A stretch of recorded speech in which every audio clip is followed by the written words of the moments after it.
Hello, ladies and gentlemen. In this video, we're going to do a series of practice problems, and my advice to you is to do it this way. Practice the problem as you see it, and then when you have found the answer on your own, watch Mr. Grapp solve it. So pause and then unpause. If you just watch Mr. Grapp solve it, you're not going to learn as much. I promise you, you will not learn as much. Think about any other skill in life, like, juggling a soccer ball. If you just watch somebody who's really good at juggling a soccer ball, you're not going to learn how to do it yourself. You may look and go, oh, yeah, I see the technique that they're using. That's interesting. But until you pick up the soccer ball yourself and try juggling it yourself, you'll never learn how to do it. You'll only be able to theorize how to do it.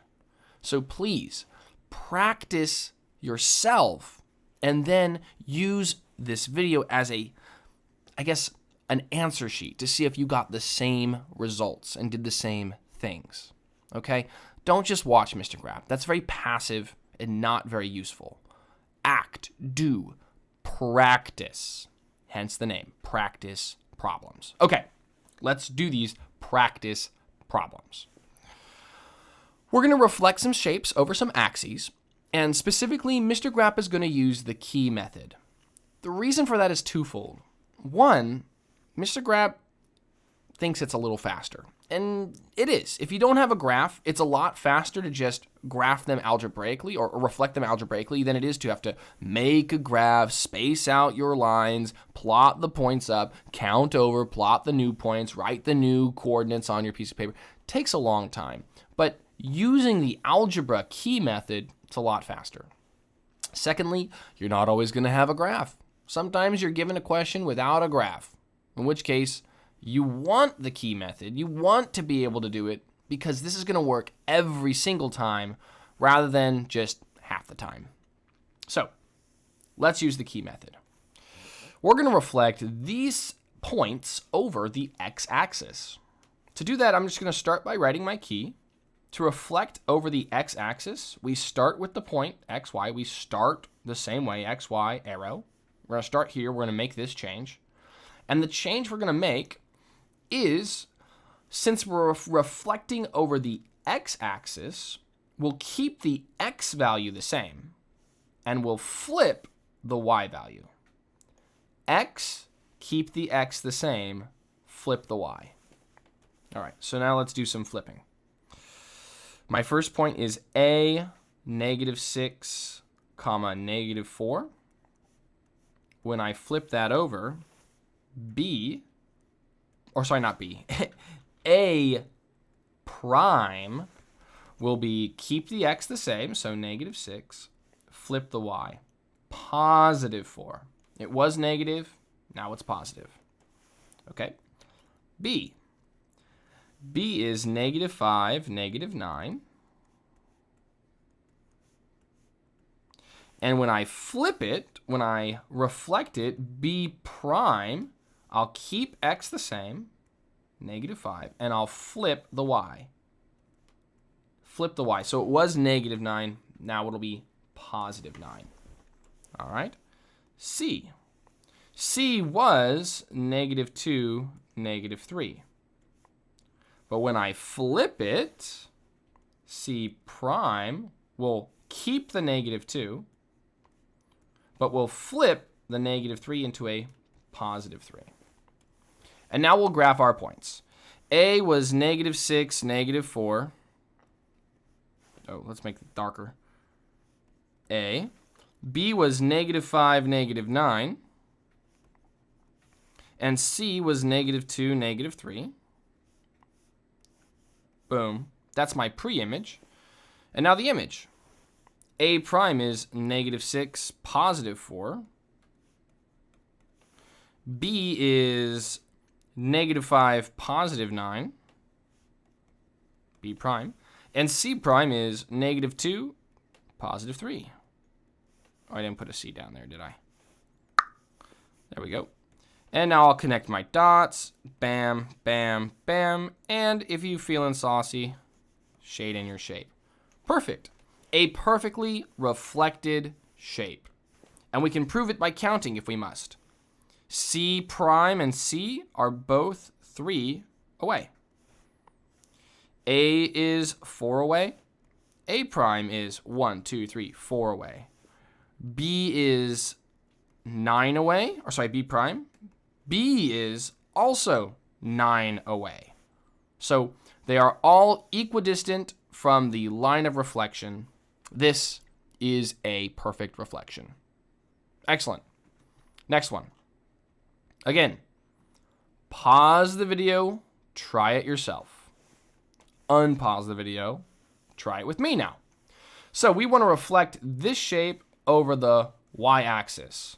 So every key starts the same way, x, y. We got to start at a point. We're going to make a change to that point. And what's the change we're going to make? Well, since I'm reflecting, since I'm flipping a shape, and I'm flipping it over the y-axis, I will keep y the same, but I'm going to flip x. Okay, now let's do it. A was 1, 2. Let's just put all of them here. B was 2, 5. And C was 7, 4. When I make the changes, though, A prime, flip x, keep y, so -1, +2.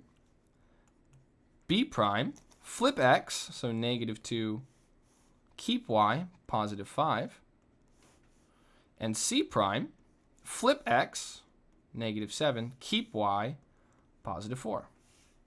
And now I'll plot both points, both sets of points. A was 1, 2. B was 2, 5. And C was 7, 4. Connect your points. Good enough. And now the primes. A prime was -1, 2. B prime was -2, 5. And C prime was -7, 4. -7, 4, C prime. Perfect. Connect your points. If you're feeling saucy, shade it in. Awesome. And now let's just double check. B is 2 away. B prime is also 2 away. A is 1 away. A prime is also 1 away. C is 7 away. C prime is also 7 away. So we've got a perfect reflection once again. Muy bien. Molto bene. Very good. All right. Last practice problem. Again, pause the video. Try it yourself. And honestly, you're going to want to use the key method on here. Using the graphing method with this shape, you're going to find out is actually kind of weird and wonky. So please try the key method. If you haven't up to this point, try it. It's going to be much more helpful. Okay. We're reflecting over the x-axis. How do I write that key? Well, we always start the same way. X, Y, arrow. Start here, make this change. And since I'm reflecting over the x-axis, I'll keep my x value the same, but I'll flip my y value. All right, let's write all the points out. A is 5, -4. B is 4, -10. C is -6, +2. And D is -2, +5. Okay, cool. Now let's make some changes.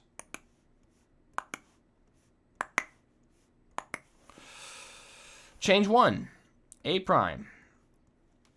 It was 5, -4. We're going to keep the x, flip the y. We get +5, +4. Okay. B prime. Keep the x, flip the y.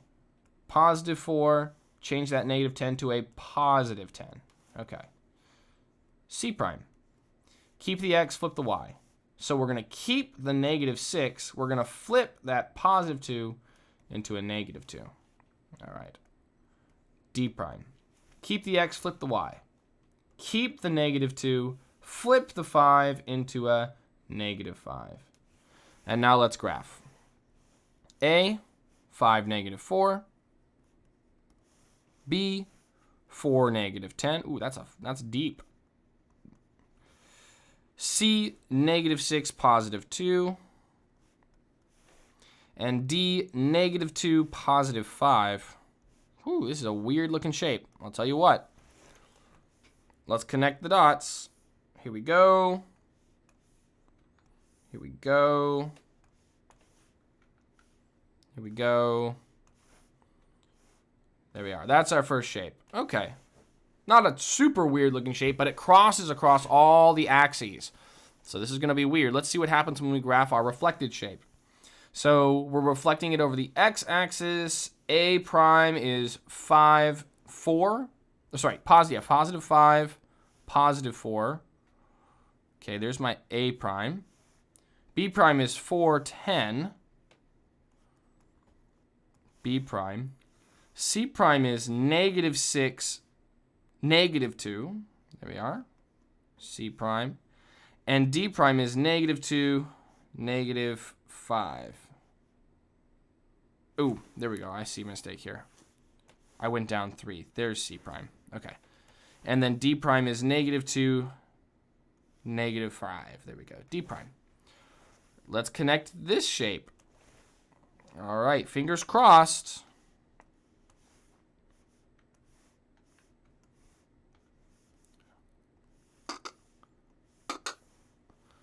Okay, yeah, no, that looks reflected. I mean, it's a flipped shape. They kind of meet in the middle, but now we can double check using our graphing method. We'll double check here. C is 2 away. C prime is also 2 away. D is 5 away. D prime is also 5 away from the axis or from the line of reflection, the x-axis. A is 1, 2, 3, 4 away. A prime is 4 away, and A is also 4 away. And last but not least, B is 10 away. B prime is also 10 away. So it looks like we did this correctly, where we reflected it perfectly.